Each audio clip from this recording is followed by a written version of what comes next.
interna.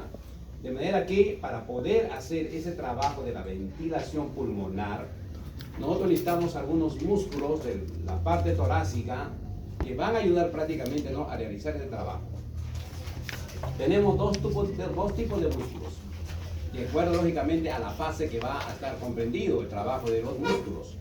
Por ejemplo, tenemos músculos inspiratorios encargados de hacer la inspiración del oxígeno, o sea, ingreso del oxígeno. Y tenemos los músculos expiratorios, que son prácticamente los encargados de hacer la eliminación de dióxido de carbono a la parte externa.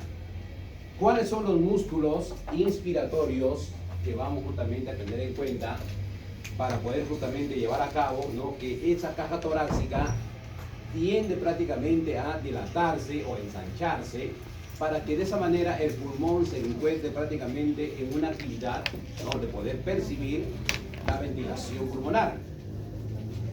El primer músculo que vamos a tener tanto en la fase inspiratoria como en la fase expiratoria es el diafragma.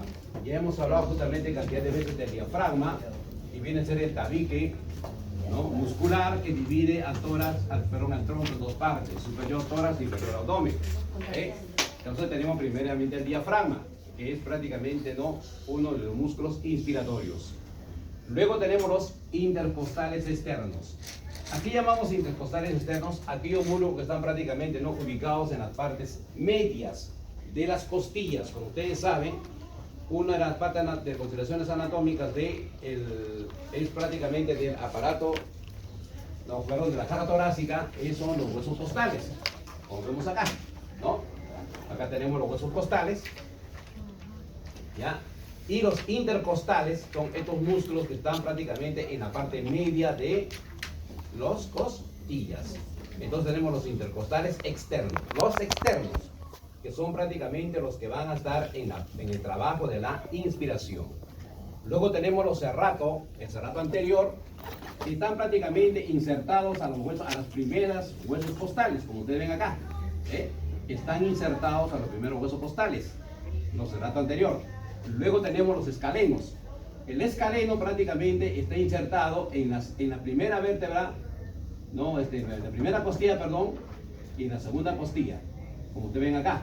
Y también se inserta a nivel clavicular y a nivel, lógicamente, no, de lo que viene a ser justamente la parte superior de la clavícula.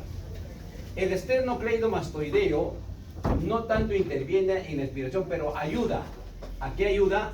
A poder justamente, ¿no?, levantar el ápice del pulmón, para que de esa manera el pulmón también justamente queda en una condición más prácticamente, no, acomodada, para que justamente también pueda llegar la oxigenación a la parte superior del pulmón, ¿ya?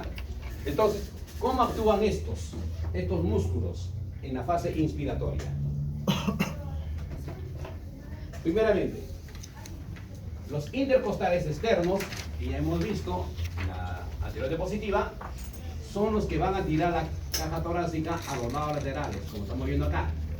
Ese es el trabajo de los intercostales. Tiran a los lados laterales la caja torácica, o sea que vienen de la caja torácica, no al pulmón, sino a la caja torácica. Los serratos, que hemos visto acá, los serratos son los que también van a tirar hacia arriba la caja torácica, juntos con los escalenos,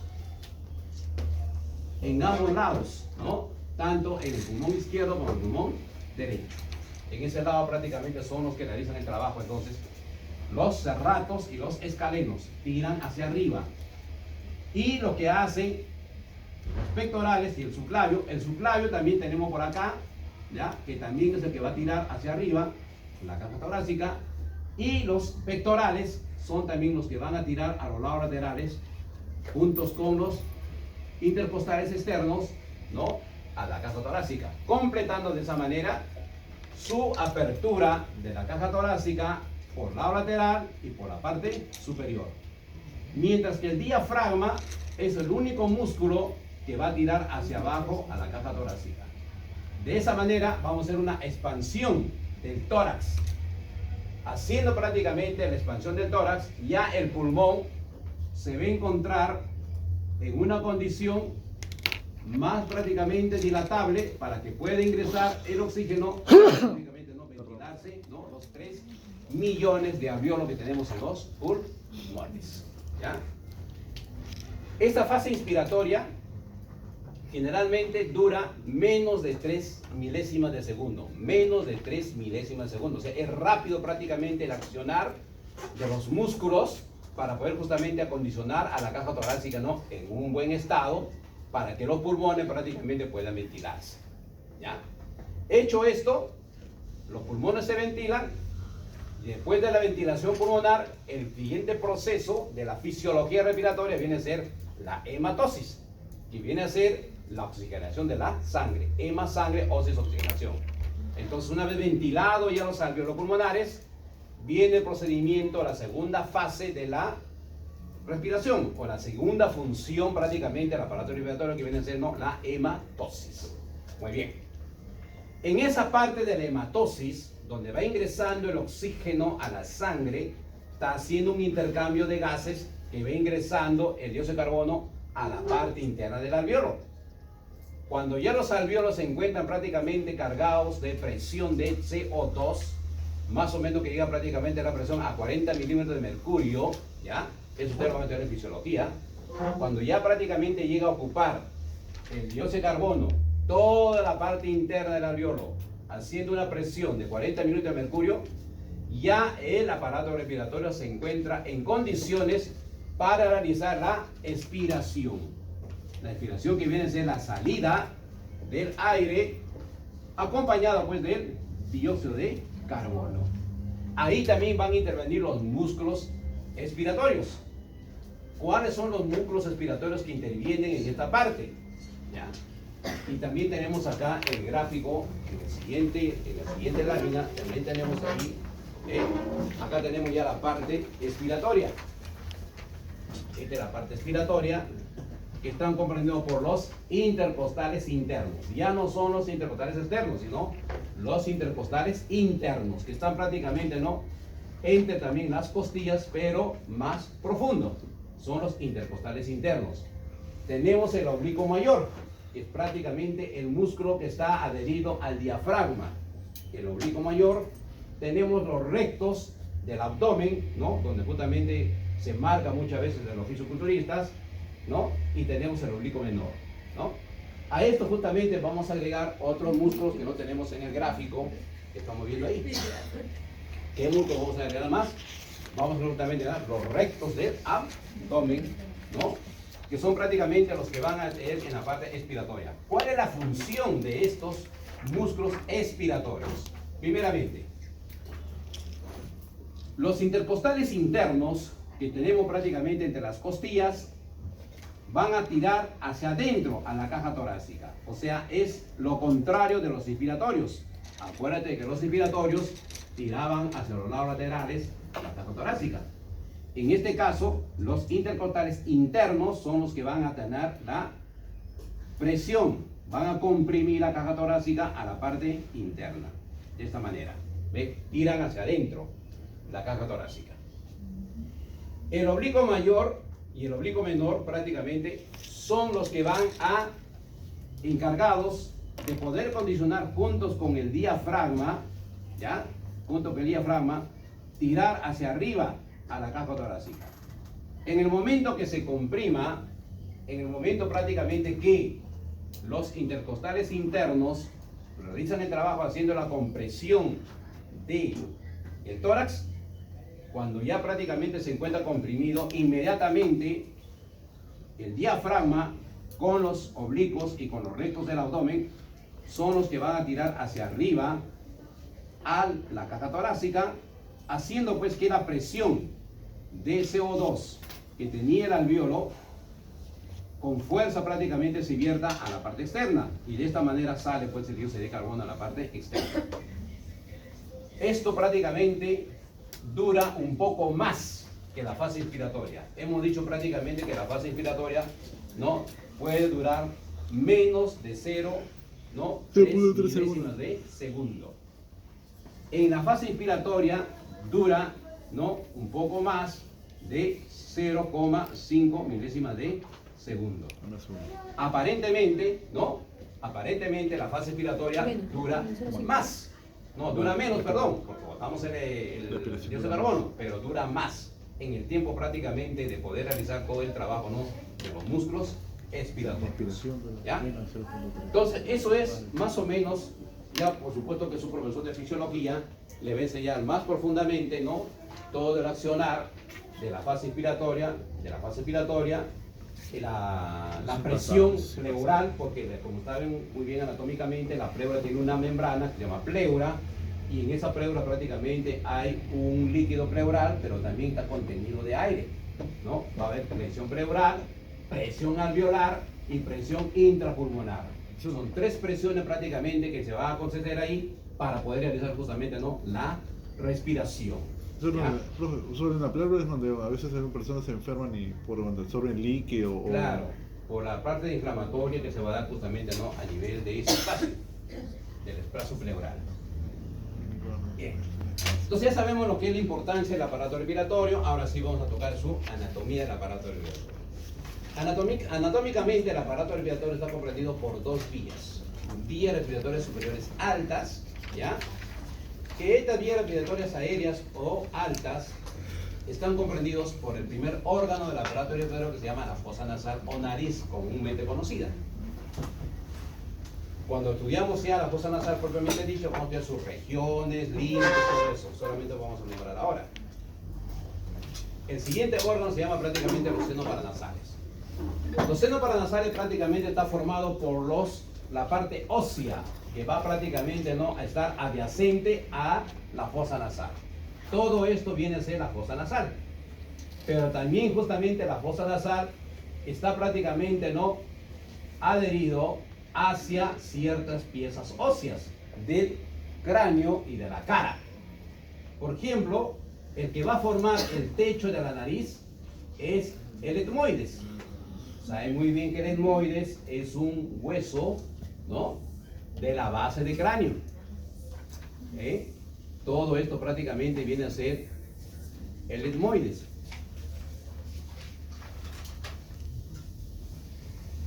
Lo que estamos viendo acá, este es el etmoides de acá arriba, ¿no? E inclusive de hecho ahí se va a reposar el bulbo olfatorio que hemos explicado la clase de pasada, ¿vale? Entonces, llamemos senos paranasales aquellos huesos que prácticamente tienen ciertas celdillas, como cavidades pequeñas, que están prácticamente recubiertos por una membrana mucosa y que dentro de esas celdillas va a contener oxígeno, aire, ¿ya? Estos senos paranasales son, como vuelvo a decir, los huesos que van a estar adyacente a la nariz, como tenemos acá, por ejemplo, ¿no?, el seno frontal, que pertenece al hueso frontal. Tenemos el seno etmoidal, que pertenece al etmoides. Tenemos el seno esfenoidal, que pertenece al hueso esfenoide. Todo esto prácticamente son estructuras anatómicas adyacentes a la nariz o a la fosa nasal. El único hueso de la cara que justamente va a también estar comprendido, ¿no?, en lo que viene a ser la parte de los senos paranasales son los senos del maxilar superior y se le llama los senos maxilar. Entonces ahí tenemos también, ¿por qué lo consideramos dentro del aparato respiratorio? Porque estos senos prácticamente son lubricados por membranas mucosas y también lógicamente sus células internas son prácticamente acondicionadas de oxígeno por la región respiratoria de la nariz. La nariz tiene tres regiones: región respiratoria, región olfatoria y región vestibular. Pero todo el oxígeno que va a acondicionar estos senos se debe a la región respiratoria, porque hay una comunicación directa de los senos, ¿no?, hacia la nariz. Toda la secreción que forma los senos paranasales son secreciones que sus mismas células son los que secretan, van a vertirse a través de la región respiratoria a la parte externa por la región vestibular. Por eso es la relación anatómica que se tiene con los senos paranasales, bueno, del aparato respiratorio. El siguiente órgano es la faringe, conocido comúnmente por ustedes como la garganta. La faringe es un órgano tubular membranoso. Nos dice la anatomía que es un órgano mixto, porque pertenece tanto al aparato respiratorio como al aparato digestivo. ¿Ya? Eso es anatomía, vamos a ver. La comunicación prácticamente que tiene la faringe con las fosas nasales es a través de un conducto. Es como un conducto, como si fuese un embudo, como ven ustedes acá. Y este es el llamado conducto rinofaringe. Rino de nariz, faringe de faringe. Acá tenemos la faringe. Y este conducto es el que comunica a la fosa nasal con la faringe. ¿Por medio de qué? Por medio de una abertura u orificio que se le llama la coana. Así como se le dice, coana. La coana prácticamente es el orificio, la abertura que va a comunicar a la nariz mediante el conducto rinofaringeo y se comunica lógicamente con la faringe, ¿no? Esa comunicación que hay. Debajo de la coana, anatómicamente, se encuentra el adenoide. Acá tenemos, ¿no?, un órgano adenoideo que está formado por tejido linfático. Y más abajo del adenoide, ¿qué encontramos? La amígdala palatina. Aquí encontramos ya la amígdala palatina. Esa es la estructura anatómica del aparato respiratorio en esa comunicación justamente que va a dar el conducto rinofaringe con la faringe. ¿Ya? Entonces tenemos la coana, el adenoide y la amígdala palatina. En el cuerpo humano tenemos tres tipos de amígdala, por si acaso. Amígdala palatina, amígdala faringea, ¿ya?, y la amígdala maxilar. Tenemos tres tipos de amígdalas. Bien, entonces ahí tenemos el tercer órgano de las vías respiratorias altas o superiores. El cuarto viene a ser la laringe. La laringe es prácticamente es una estructura anatómica netamente cartilaginosa. Está formado por 6 tipos de cartílagos, 3 cartílagos anteriores y 3 cartílagos posteriores. Y dentro prácticamente de esos cartílagos vamos a encontrar músculos lisos, que son prácticamente los encargados de poder justamente hacer la función de la laringe, ¿no?, tanto lógicamente en su función respiratoria y en función digestiva. Vamos a ver más adelante también esa parte, cuando vemos cada órgano. Por último tenemos la tráquea, completando prácticamente las vías respiratorias altas. La tráquea, que es prácticamente una estructura también netamente tubular, cartilaginosa y muscular, ¿no? Son formados prácticamente entre 12 a 16 anillos de cartílago. ¿Por qué esa variación de número? De acuerdo a la talla de la persona. La persona prácticamente que son de contextura baja solamente tienen 12 anillos cartilaginosos. En cambio, las personas altas pueden llegar inclusive, ¿no?, hasta 19 o 20 anillos cartilaginosos. No normal es hasta 16 anillos cartilaginosos. ¿Ya? Entonces ahí tenemos las vías respiratorias altas. Después justamente anatómicamente se divide la otra porción en vías respiratorias bajas. Ahí tenemos las vías respiratorias bajas. Las vías respiratorias bajas está dado ya por la bifurcación de la tráquea. Hasta aquí era las vías respiratorias altas. Quiere decir que todo el trabajo que hacen estas vías respiratorias altas es conducir el oxígeno de la parte externa a la parte interna. Su trabajo solamente es conducir, hacer prácticamente, ¿no?, todo el transcurso del camino. Pero en el transcurso del camino que va haciendo, cada órgano cumple una función. En la nariz tenemos funciones propias de la nariz, que eso ustedes ya verán en fisiología, ¿ya? Igual manera la faringe también tiene prácticamente una función respiratoria y una función digestiva. Pero cuando estamos en el aparato respiratorio, pues ustedes van a estudiar fisiología de la faringe, pero a nivel respiratorio. La laringe también. En la laringe, por ejemplo, encontramos nosotros un espacio que se llama la glotis. Y en la glotis prácticamente está ubicado las cuerdas vocales, tanto las falsas como las verdaderas. ¿Ya? También encontramos un cartílago que se llama la epiglotis, que también ese cartílago prácticamente tiene una función importante tanto en la parte digestiva como en la parte respiratoria. ¿Ya? En su proceso de fisiología ya le va a indicar. Y la tráquea, como también estaba diciendo a ustedes, formado por anillos cartilaginosos, ¿no? La tráquea prácticamente sus anillos como una C, más o menos así. Espacio cartilaginoso adelante, pero en la parte posterior vamos a encontrar músculo, tejido muscular. ¿Esto para qué es? Sirve estos músculos para que justamente el cartílago de la tráquea, el anillo cartilaginoso, pueda distenderse. ¿Al momento de qué? Al momento de estar ingresando el oxígeno. Por eso tiene en su parte posterior un tejido muscular de fibras lisas. Bien. Entonces, la tráquea prácticamente llega a este ángulo, formando el ángulo de Lewis. Ahí tenemos. Es la misma tráquea, es el mismo órgano, con la diferencia que se va a bifurcar. ¿Qué significa bifurcar? Separarse. Cuando la tráquea termina en la carina traqueal, esta es la carina traqueal, muy importante esta parte de la tráquea. ¿Por qué? Porque se considera uno de los puntos irritativos para, lógicamente, ¿no?, realizar el reflejo de la tos.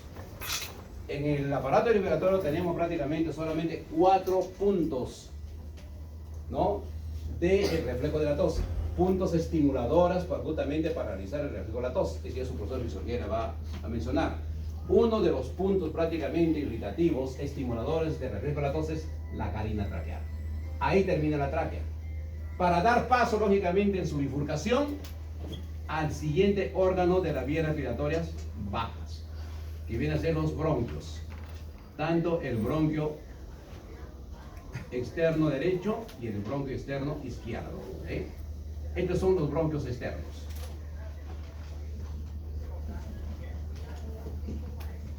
Bronquios externos. Entonces ya entramos a deducir el primer órgano de lo que viene a ser la vía respiratoria baja, ¿no? Que viene a ser los bronquios externos. Acá tenemos el bronquio externo izquierdo y acá tenemos el bronquio externo derecho, porque este es el pulmón izquierdo y este es el pulmón derecho. Los bronquios externos van a penetrar al pulmón, como vemos acá. Ya va penetrando al pulmón. Esta parte anatómica por donde penetra el pulmón, no solamente el pulmón, sino otras estructuras más, este se llama el hilio pulmonar. Entonces, el hilio pulmonar es una abertura por donde va a penetrar estructuras externas a la parte interna del pulmón. Por acá no solamente ingresa el bronquio externo, sino también ingresa la arteria bronquial, porque tenemos justamente que tener en cuenta que todo este órgano tiene que tener también su propia circulación, su propia prácticamente matriz de transportar sangre oxigenada para las células de todo este órgano. Por eso que por ahí acompaña el bronquio, la arteria bronquial, que es prácticamente el que va a ingresar para poder justamente, ¿no?, dotarle de ciertos nutrientes, elementos oxigenados a todas, lógicamente, ¿no?, las células de ese órgano. Voy a apagar mi teléfono.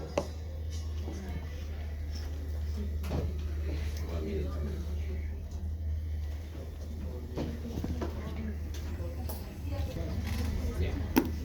Entonces, tenemos ahí el hilo pulmonar por donde ingresa el bronquio externo. ¿Qué pasa cuando ingresa el bronquio externo? Como vemos acá. Vean ustedes que en el pulmón derecho vamos a tener unas pequeñas fisuras. Estas son las fisuras. Como ven ustedes ahí, hago una pequeña invaginación a la parte interna del pulmón. Acá también tenemos una fisura. Estas fisuras son los que dividen al pulmón en lóbulos, como vemos acá. Estas fisuras dividen al pulmón derecho en lóbulos, también al pulmón izquierdo, por supuesto. Al pulmón derecho lo va a dividir en 3 lóbulos. Lo que ven ustedes en esta parte superior se llama el lóbulo superior. Lo que está en la parte media se llama el lóbulo medio y la parte inferior se llama el lóbulo inferior. Entonces tiene 3 lóbulos el pulmón derecho. Mientras que el pulmón izquierdo solamente tiene 2 lóbulos. Solamente una sola fisura que divide al pulmón izquierdo en 2 lóbulos. Lóbulo superior y lóbulo inferior. Nada más. ¿Por qué justamente se hace esta distribución lobular? Porque cuando ingresa ya el pulmón, cuando ingresa ya el bronquio externo, se convierte en bronquio interno. Y el bronquio interno prácticamente que ingresa, como ustedes ven acá, ingresa ya y va a comenzar, ¿no?, a ramificarse. Miran ustedes acá, se ramifica una rama a la parte superior, como ustedes ven acá, otra rama a la parte media, como ustedes están viendo acá, a la parte media, y otra parte de su rama a la parte inferior. Haciendo prácticamente que estas ramas que van justamente, ¿no?, profundizándose más a la parte interna del pulmón, tomen su nombre anatómico. ¿Cómo se llaman estos bronquios que van a ir a la parte superior? Se la va a llamar bronquios lobular superior, porque están ramificándose en todo el lóbulo superior. Los que van a ir a la parte media se va a llamar bronquios lobular medio. Van a ramificarse en todo el lóbulo medio del pulmón. Y por último tenemos el bronquio lobular inferior, que va a ramificarse en todo el lóbulo inferior. En el pulmón derecho. En el pulmón izquierdo solamente tendríamos 2 ramificaciones. Uno que viene a ser el bronquio lobular superior y otro que viene a ser el bronquio lobular inferior. Nada más. Porque solamente tenemos 2 lóbulos ahí. ¿Por qué tenemos 2 lóbulos? Porque el pulmón izquierdo es más pequeño que el derecho. ¿Y por qué es más pequeño? Porque ocupa gran parte el corazón en su espacio prácticamente del pulmón. Por eso es un poco más pequeño el izquierdo. Bien. Vemos entonces, ¿no?, que va ramificándose las partes anatómicas inferiores del bronquio, ¿no? Tenemos derecho izquierdo, ya, tenemos bronquios lobulares, ya. Y cuando el bronquio lobular se va dejando más y se va profundizando más, se hace más delgado. Ustedes ven acá anatómicamente, todavía tiene cartílago, igual que la tráquea, tiene anillo cartilaginoso. Pero va a haber un momento en donde los cartílagos ya no van a estar presentes. ¿Qué va a existir? Solamente tejido muscular liso. Y donde prácticamente se encuentra ya la pérdida total del cartílago de los bronquios, en los bronquiolos terminales, acá. Cuando ya prácticamente se hace más microscópico esa parte del bronquio, se le llama bronquiolo. Y en los bronquiolos terminales prácticamente, ¿no?, se inicia el tejido muscular liso. A partir de aquí ya cambia la anatomía todo del bronquio. Y vamos justamente a ver eso acá, haciéndonos más o menos una significación anatómica de lo que estamos viendo. Morimos, profe. Lo que tenemos nosotros acá es esta parte terminal, donde ustedes ven inclusive que acá están los alveolos, ¿ves? ¿Ya? Vamos justamente a ver, sacar en un espectro más grande esta estructura anatómica. Tenemos acá cuando el bronquio termina, que ya te lo llamamos el bronquiolo terminal. ¿Qué hemos dicho que tiene? Solamente tiene ya no cartílagos sino fibras lisas, ¿no? Fibra muscular lisa. El bronquiolo terminal va a dar paso a la siguiente estructura anatómica, que viene a ser el bronquiolo respiratorio. Esto viene a ser el bronquiolo respiratorio. ¿Por qué le llaman a esta estructura el bronquiolo respiratorio? Porque este bronquiolo va prácticamente ya a ramificarse y formar lo que se llaman los conductos alveolares.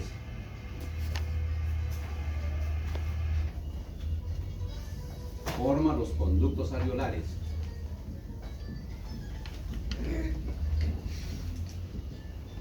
Música de fondo todavía. Y cada conducto alveolar va a tener los sacos alveolares.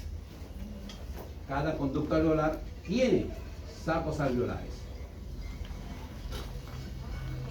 Llamemos sacos alveolares a una gran cantidad de alvéolos que están prácticamente sujetados entre sí.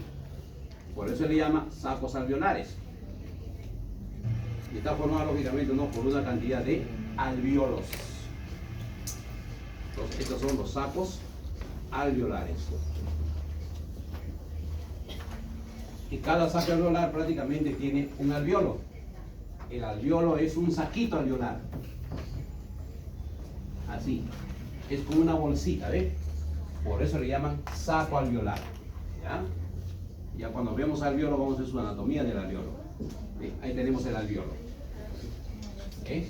Entonces, ya cuando terminando prácticamente lo que viene a ser la parte del aparato respiratorio en su ramificación interna del pulmón, tenemos que termina en el bronquiolo terminal para dar inicio al bronquiolo respiratorio. Toda esta estructura, tanto el bronquiolo terminal como el bronquiolo respiratorio y los conductos alveolares solamente tienen en su concepción anatómica fibras musculares lisas, nada más, todos.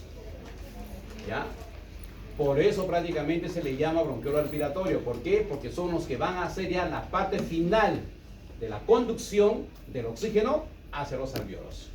Hemos dicho prácticamente que estos alvéolos van prácticamente a cargarse de oxígeno, llamándose ventilación pulmonar.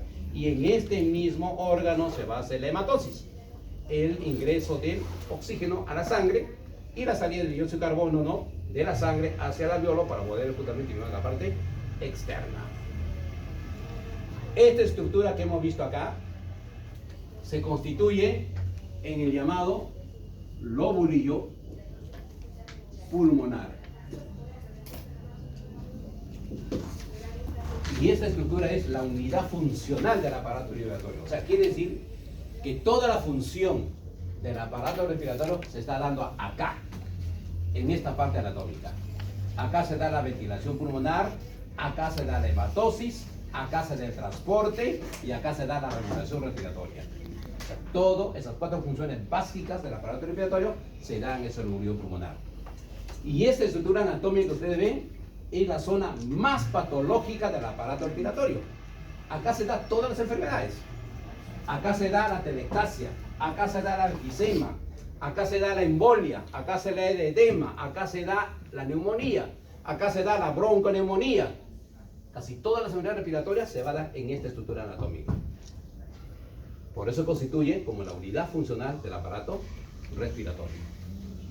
Ahí termina todo lo que viene a ser las vías respiratorias bajas. Entonces, terminamos con lo que viene a ser la estructura anatómica del aparato respiratorio. ¿Alguna pregunta que desean hacer hasta ahí?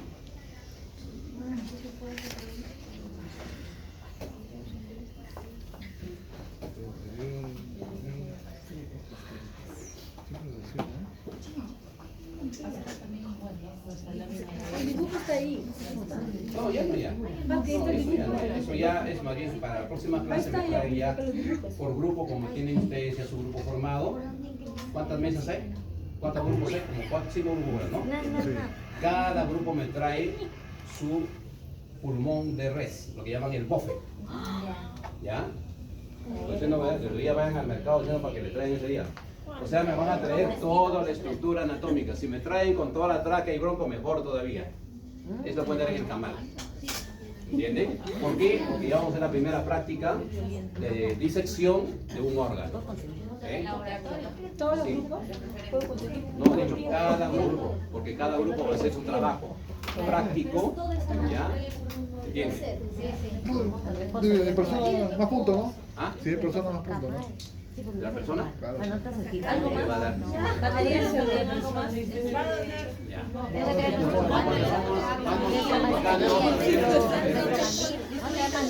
Ya. Vamos indicando el material para la próxima clase, vamos a hacer la práctica. Ya. Primero trae el órgano por grupo, ¿ya? El mismo todo. Claro, pulmón todos. Bofe. Número 2, estuche de disección. Estuche de disección. Eso por cada uno. Si ustedes lo pueden comprar, lo compran, si no, cada uno puede prestarse, pero por grupo deben tener eso. Uno. Estuche de decisión, bisturí. ¿Entiende? En el estuche de disección viene todo ya lo que vamos a utilizar. Viene el estilén, viene las pinzas, vienen las tijeras, viene el mango de bisturí y algunos ya vienen justamente con su bisturí. ¿Ya? Pero si no tiene bisturí, compran bisturí número 20. Número 20, ¿no? Porque aparte Bisturí número 20. Entonces el bisturí sería el número 4, entonces. Bien. No, la hoja, el mango de bisturí es número Claro, 4, hay, o sea, sí, 20. sí, de acuerdo al manguito. Porque hay mango para bisturí 20 y otro justamente no para el más pequeño, ¿entiendes? De acuerdo al manguito que tengan ustedes. Pero si compran todo el estuche, ¿no? Ahí viene ya con su bisturí inclusive de regalo. ¿Entiendes? Emancipación. Vamos a hacer prácticamente la práctica del aparato respiratorio y cuando vemos la cardiovascular también hay que hacer la práctica cardiovascular. ¿Entiendes? ¿Ya? Bien. Ahora tenemos prácticamente ya dicho estuche de disección, guantes quirúrgicos, un par por cada uno o, ¿no? O dos pares, de acuerdo como ustedes quieran. Un campo estéril, desechable que ustedes tengan. ¿Ya? Una tela así de 40 por 30 más o menos. Mira. No vienen en emancipación. Ajá. Todo viene en emancipación, ¿ya? El campo Su mascarilla de ustedes porque a veces manda un olor, ¿no? Mascarilla. Ya. Pues entonces tenemos que venir ya Sí, delantera vienen blanca. con su guardapolvo blanco, ¿no? De práctica, de todas maneras, con su ¿Vamos a estar en el guardapolvo laboratorio? de práctica. ¿Ya? Ojalá nos tenga un laboratorio para que nos pueda no dar espacio para poder hacer ahí. Voy a coordinar eso para la próxima semana. ¿Ya? Y sus 2 hojas bond. 2 hojas bond, porque ahí ustedes van a hacer la descripción de la parte anatómica, lo que estamos estudiando. ¿Ya? Después traen alfileres con punta de color, con cabecita de color. Alfiler, no, chinche no, alfileres con cabecita de color. Es para que ustedes, al momento que ustedes van cortando, van colocando el alfiler de color para que me digan qué parte anatómica es. Por ejemplo, estamos viendo acá, ¿por dónde ingresa los bronquios? Ilio, allá, coloquen ustedes la cabecita dorada, se llama ilio. Vamos ingresando, ¿no? Más atentamente, ¿cómo se llama? Bronquio, lobular, etc. Si no, van ingresando ustedes colocando. Y eso ustedes lo van a transcribir en la hoja bond.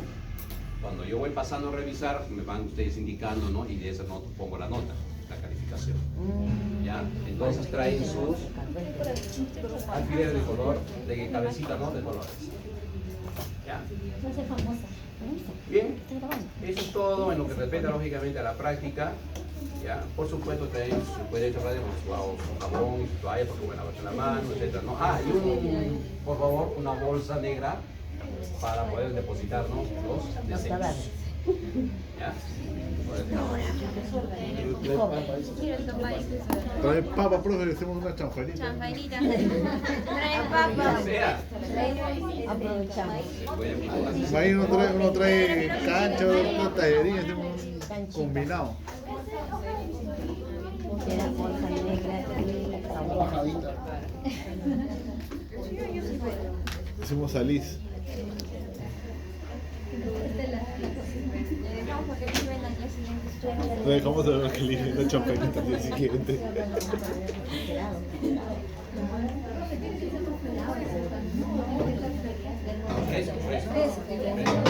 No, pero Si entonces, ya lo vienen congelado, lléguenlo porque para no de cortar es duro. Como sería antes, bien duro y lo vas congelando. Por ejemplo, yo tengo bisturí, yo tengo el campo, yo tengo los guantes, tengo la mascarilla, tengo la hoja. El alveolo, en todo el aparato respiratorio, desde la fosa nasal hasta el alveolo, encontramos esta estructura anatómica, que es el epitelio respiratorio. El epitelio respiratorio es la membrana que protege, recubre y acondiciona el oxígeno hacia el pulmón. Es el que protege prácticamente y recubre, ¿no?, a todo el aparato respiratorio, desde la fosa nasal hasta el alveolo. ¿Cuál es su papel prácticamente de este epitelio respiratorio? El epitelio respiratorio prácticamente, anatómicamente hablando, ¿ya?, está constituido primeramente por una base que se llama la membrana basal, que tenemos acá, abajo. Ustedes están viendo acá, la membrana basal. Sobre la membrana basal va a reposar dos tipos de células. Unas células epiteliales, que estoy marcando acá, de esta manera. Unas epiteliales, que son cilíndricas. Cilíndricas desde la fosa nasal hasta el bronquio, cúbicas en los bronquiolos y planas en los alveolos. ¿Ya? Estas son prácticamente, ¿no?, las células epiteliales. Como le digo, la forma cambia.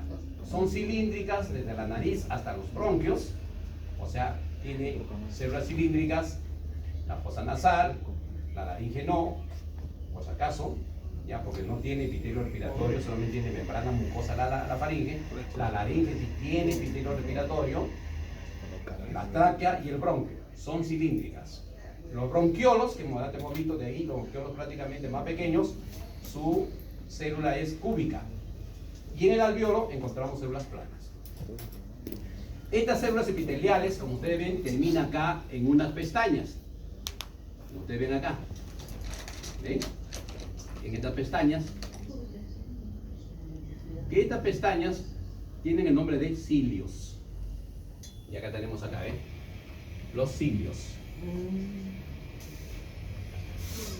Los cilios prácticamente son pestañas vibratiles que son prácticamente que están en función todo el día de esta manera, como vibrando. Y son prácticamente los encargados de atrapar cuerpos extraños. En la fosa nasal atrapa cuerpos extraños grandes.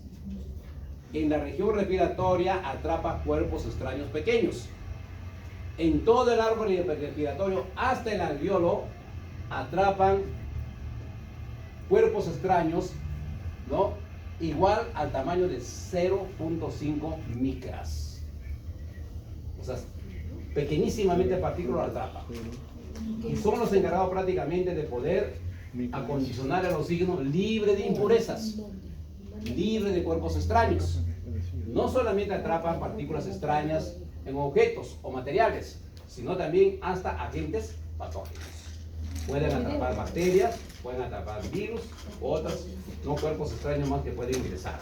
Y ha dicho bien claro, atrapa hasta el tamaño de 0. milésima de micras. ¿Ya? Esos son los cilios. Ahora, ¿qué otra estructura encontramos acá? Encontramos una célula muy importante del epitelio respiratorio, que es esta célula llamada la célula calciforme. La célula calciforme también está sobre la membrana basal y tiene un conducto a la parte externa de toda la luz del árbol respiratorio. Como ustedes saben, el árbol respiratorio prácticamente, pues, fosa nasal tiene una luz interna, tráquea, bronquio tiene luz interna. ¿Qué llamamos luz interna? A la parte interior del órgano. Por ejemplo, este es el bronquiola terminal. ¿Cuál sería la luz interna? Esta parte de acá. Es la luz, el interno, por donde pasa el oxígeno, por donde sale el dióxido de carbono. Ahí se llama luz. ¿Ya? Entonces, en todo este contenido va a encontrarse lógicamente, ¿no?, la célula calciforme con su conducto que va prácticamente, ¿no?, hacia la parte interna de la luz. del árbol respiratorio. La célula calciforme, su estructura prácticamente, su función es que son los que forman y secretan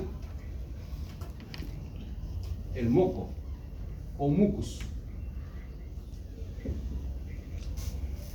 En su papel de ellos es formar moco o mucus. Y todo el moco o muco que forma lo va a secretar a la parte interna del árbol respiratorio. Como ustedes están aquí, ¿y qué va a formar? Forma una capa de moco, juntos con capa de aguas y sales. O sea, es la lubricación de todo el árbol respiratorio. Ahora, esa capa de moco, como ustedes ven ahí, ¿ve? Acá está una partícula que se va adheriendo a la capa de moco. ¿Y para qué se adhiere? Para que el moco tiene una enzima. Ya les he dicho a ustedes, acuérdense de la palabra enzima, todo lo que es enzima es fermento que destruye. Tiene una enzima hidrolítica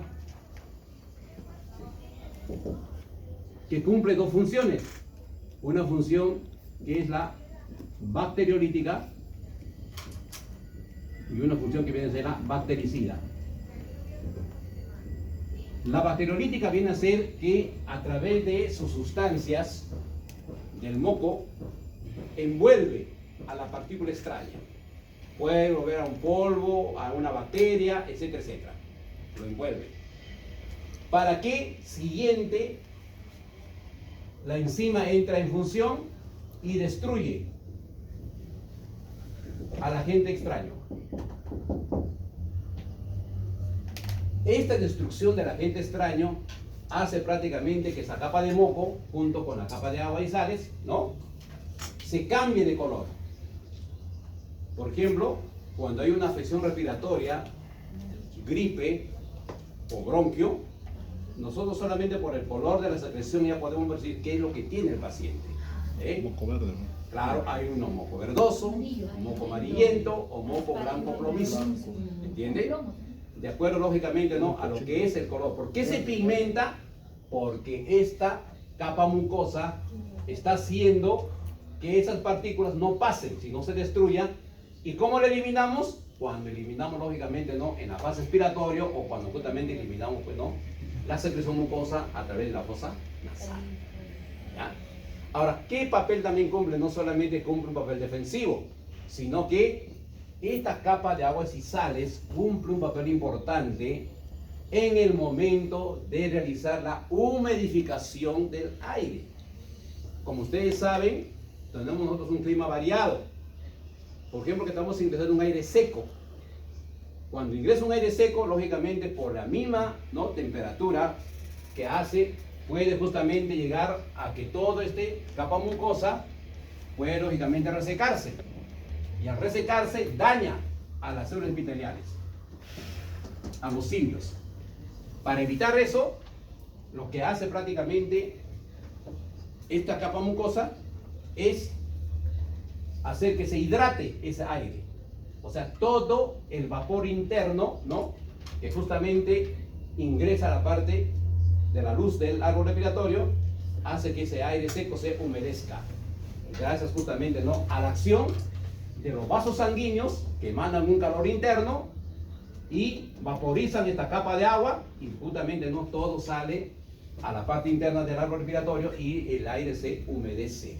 Lo que era seco ya se convierte en un aire húmedo, llegando al alveolo un aire totalmente humedecido, ¿no?, acondicionado para la fase de la hematosis. Pero ¿qué papel también cumple esta capa de agua y sales? ¿No? Lubrica e hidrata a todas justamente las células epiteliales. Entonces, estas estructuras anatómicas nosotros lo perdemos a medida prácticamente que vamos haciendo afecciones respiratorias. Cada episodio respiratorio es una pérdida de epitelio respiratorio. Y nosotros no podemos justamente nuevamente restituir porque no lo sabemos, lógicamente, cómo manejar nuestra función con nuestra recorporación de nueva prácticamente, ¿no?, epitelio respiratorio. Lo que, al menos los que trabajan en farmacia, sabrán de que existen las vitaminas, como el caso del Mucoforte, el Mucovit, ¿no?, que son prácticamente vitaminas netamente, dice piel y mucosas. Inclusive los pediatras, cuando tienen un infante crónico de afección respiratoria, aparte de darle antibiótico-terapia, lo va prácticamente, ¿no?, a indicar un refuerzo de epitelio respiratorio. ¿Cuáles son esos prácticamente? El bronchobaxon. El bronchobaxon prácticamente es un medicamento que ayuda a reforzar el epitelio respiratorio. ¿Por qué lo hace eso? Porque tiene justamente que apoyar la defensa, porque este es el que defiende a todo el árbol respiratorio. Cuando se pierde la defensa, nosotros somos presa fácil de justamente contraer cualquier enfermedad. Por eso que nuestras abuelitas anteriormente eran muy imaginarias y hacían la medicina complementaria, ¿no? Nos decían inclusivamente, ¿no? Usted guarde cama cuando tiene gripe o resfrío y le voy a dar su caldito de gallina. ¿Qué le están dando? Proteína. ¿Y la proteína qué es? Constructora. Construye. Pérdida de sustancias, de órganos, es lo que se va perdiendo justamente, ¿no?, en el espacio justamente de la enfermedad. ¿Bien? ¿Y qué tiene prácticamente esos medicamentos? Tienen enzimas proteínicas, nada más, para poder justamente, ¿no?, poder epitalizar, ¿no?, el árbol respiratorio. ¿Ya? Bien. Entonces todo el árbol respiratorio está prácticamente, ¿no?, protegido a través del epitelio respiratorio que forma pues la membrana mucosa respiratoria. ¿Alguna pregunta hasta ahí? Comprendido. Acá tenemos los tipos de células que justamente vamos a tener que ver según el órgano o la estructura anatómica que vamos a estudiar.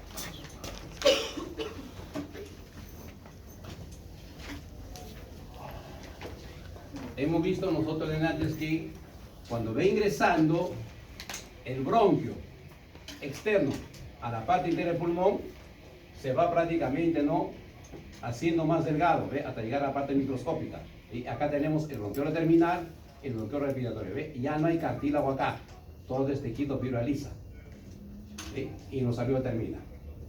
Bien, acá tenemos la estructura. Hemos dicho tienen epitelio cilíndrico hasta el bronquio, como dice ahí. Todo este epitelio es hasta el bronquio. Dice epitelio cilíndrico, ¿no?, tráquea y bronquio, ¿ve? Ahí está. Luego el epitelio respiratorio cúbico es el bronquiolo, ¿no? Acá está el bronquiolo, ahí está el cúbico, tipo como un cubo. Y el alveolo tiene un epitelio plano. Aquí está el epitelio plano, que es el alveolo. ¿Ya? Esa es la estructura, más o menos, ¿no?, la estructura que se va a dar según el epitelio respiratorio. ¿Ya? El único prácticamente sustancia que esta parte del epitelio cilíndrico, juego plano, no puede prácticamente sus cilios poder captar, ¿no? Porque ellos captan hasta, hemos dicho, hasta 0.5 micras de tamaño, ¿no? Lo único que no pueden captar son prácticamente, ¿no?, la nicotina ni el alquitrán del tabaco. Eso pasan de frente, ¿entiendes? Por eso que los fumadores con el tiempo hacen cáncer de pulmón o lógicamente puede ser un problema vascular, porque lógicamente ¿a dónde se va a ir esa nicotina? Al alveolo. ¿Y qué tenemos en el alveolo? Hacemos la hematosis y por ahí también se puede pasar la nicotina y el alquitrán y pasar a los vasos sanguíneos y causar lógicamente una aterosclerosis o una aterosclerosis, ¿no? Se va complicando en el fumador.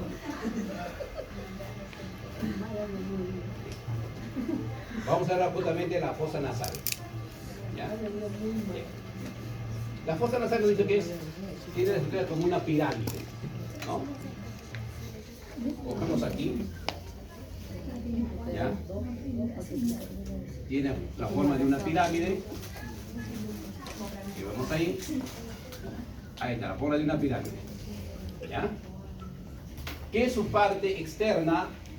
Toda esta parte externa que vemos acá se la va a llamar la región vestibular.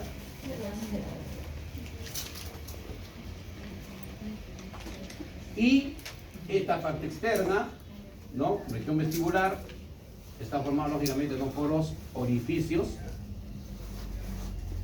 nasal,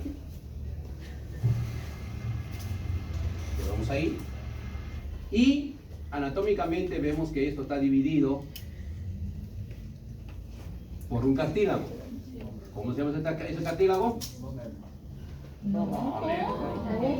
Sácale ese alumno, caramba. La jaló ya. ¿Qué he dicho yo? ¿Cómo se llama qué? Nunca he dicho que el tabique es hueso. Es cartílago. Bien. Entonces, ahí tenemos, tiene prácticamente no 3 regiones. Acá lo que vemos es el tabique, este es el tabique nasal. 3 regiones. Lo que vemos acá es la, hemos visto antes ahí, en la región, repitiendo depende, en la región vestibular. Todo lo que usted venga, ahora aquí estos son los cornetes, por si acaso, cornete superior, cornete inferior. Y todo esto formado por los cornetes se le llama la región respiratoria.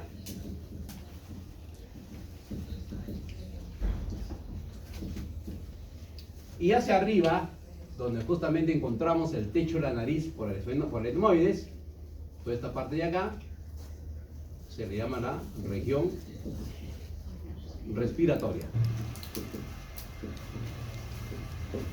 ¿También? ¿Ya? Entonces ahí tenemos, ¿no? La fosa nasal.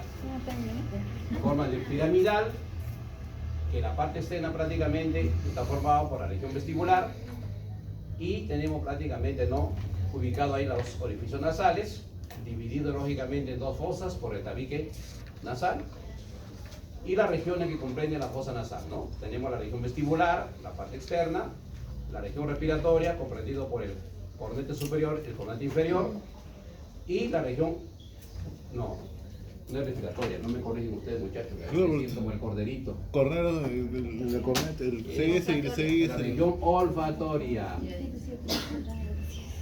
Este amiguito, no, Usted es el profesor. no están concentrados en el examen, en la clase. Usted es el profesor. La región olfatoria, ¿no? Esta es la parte superior, ¿ya? Por supuesto de que de cada uno de estos vamos a hablar, vamos a tocar sus puntos, por si acaso. Profe, agua, profe, agua. Listo. Ahora, seguimos. Las regiones nasales. Profe, no tiene sed, profe. Tráele la gaseosa. Tráele el agua. Fue la agüita. Trae el agua y hace lo bien. Hasta una, pero no.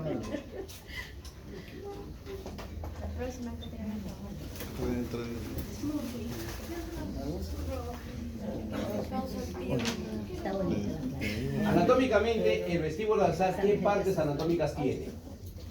El vestíbulo nasal es toda la parte externa, toda esta parte de acá.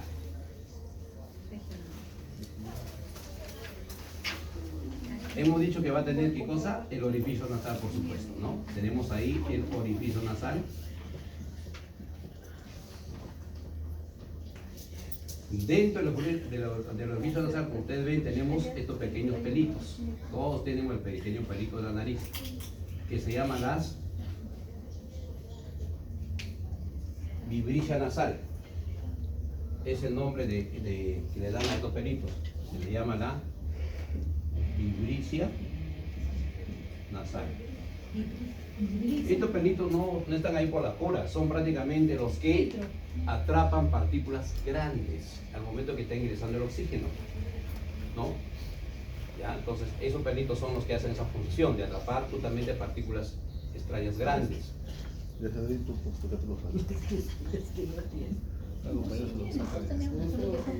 Luego tenemos, ahí tenemos, ¿no?, las narinas o ventanas nasales. Son una estructura de esta manera, ¿ya?, que se llaman las narinas, o también llaman ventana nasal.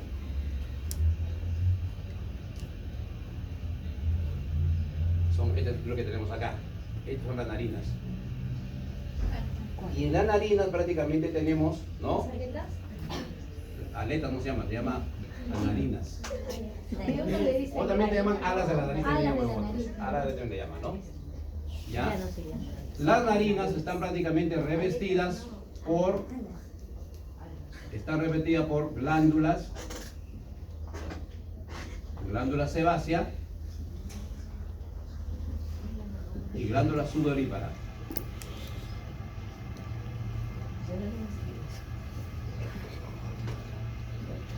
Todo eso encontramos en la región vestibular, en la región externa de la nariz, de la fosa nasal.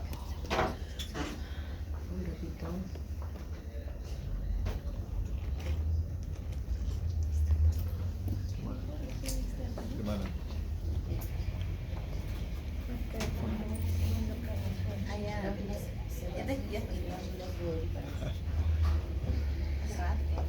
Ahorita recién te das cuenta.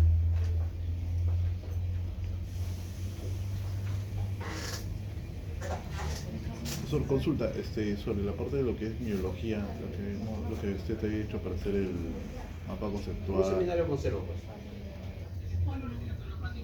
Vamos primero a terminar esto porque esto es más importante que el músculo. Entonces solamente hacemos para hacer personalmente, ¿verdad? Es hueso, sí, eso nomás. Sí, vamos a hacer un seminario. Debemos tener su modo de todas maneras. Es que, profesor, que lo que pasa es que la otra semana es la última clase y ya vienen los parciales, ¿no? Sí, ya Pero con todo eso, con la disección y con todo eso vamos a hacer la otra clase entonces. A mí me falta un solo tema para tomar el examen tercero. Nos vamos a dar la mitad de osteo, y mitad respiratorio, y todo respiratorio. Con eso no vamos a volar. No, ¿qué hago? Se sienten derrotados. Estoy juntando eso por sol y por susti. Bien. Veamos ahora la región respiratoria. ¿Qué encontramos en la región respiratoria? Polla proverano. Primeramente, la región respiratoria está formada por los dos tornetes.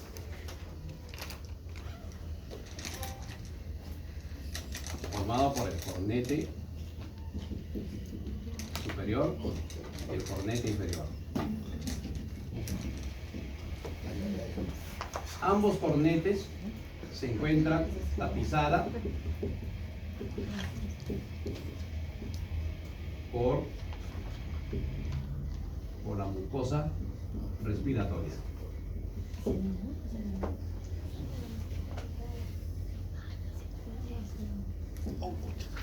Es muy vascularizada.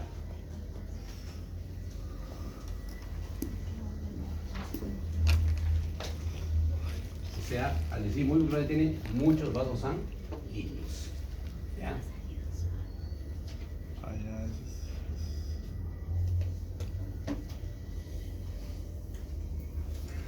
eso es lo famoso cuando se golpean ahí en eso, lo que se rompe.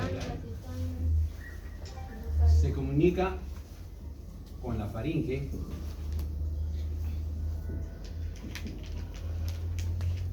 por medio de la coana. La famosa coana. En tu cumpleaños.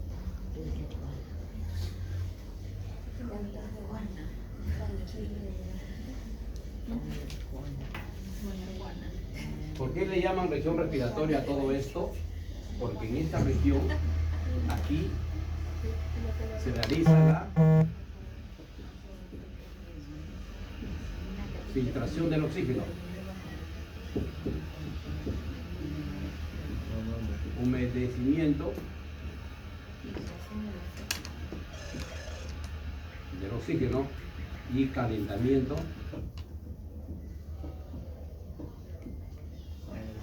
tres funciones prácticamente que se hace en esta región respiratoria. O sea, aquí se filtra el oxígeno, se humedece el oxígeno y se calienta el oxígeno. Eso ya es fisiología, le va a explicar su profesor, por supuesto, cómo realiza cada una de esas acciones, la fosa nasal.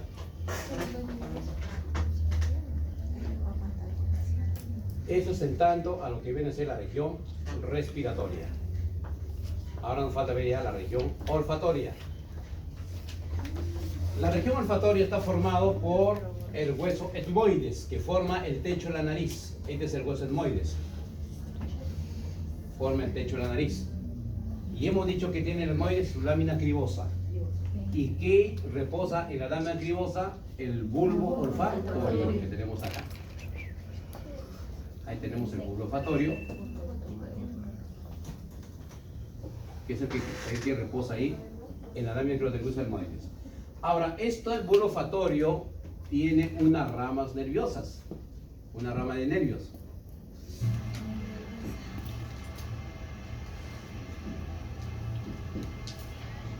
Tiene sus neuronas, sus nervios prácticamente ramificados ahí. ¿No? Ahí. Y estos son los nervios olfatorios.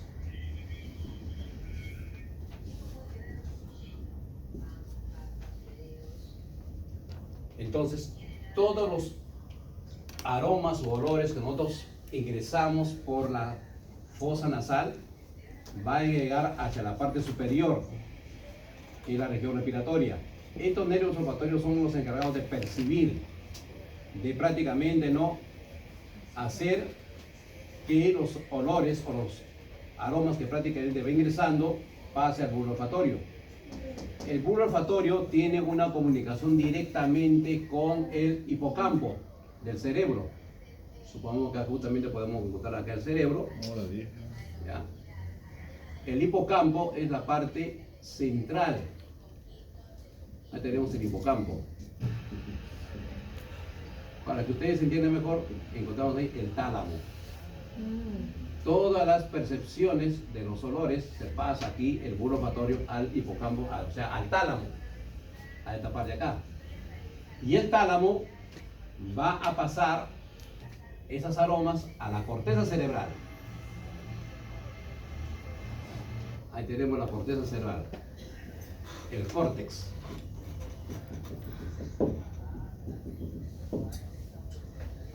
Y la corteza cerebral percibe los olores inmediatamente, todas las aromas prácticamente que nosotros podemos percibir.